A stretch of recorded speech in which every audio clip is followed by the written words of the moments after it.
నా కృప నీకు చాలును. 2 కొరింథీయులకు రాసిన పత్రిక 12వ అధ్యాయము 9వ వచనం.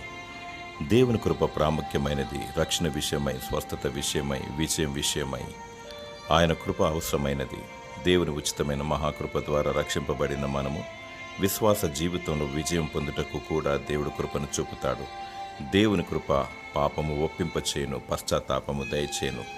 దేవుని కృప పాపము చేయకుండా చేయును. దేవుని కృప నీకు స్వస్థత లభించినా లభించకపోయినా గట్టి ధైర్యమును, నిరీక్షణను కలిగించును. అక్రమముగా జీవిస్తూ పాపానికి తావిస్తూ దేవుని కృప ద్వారా నేను పరిశుద్ధినిగా మార్చబడతాను అని భ్రమపడి నీకు నీవు సమర్థించుకొనకూడదు. ఆయన నోట నుండి ఉమ్మివేయబడిదవు.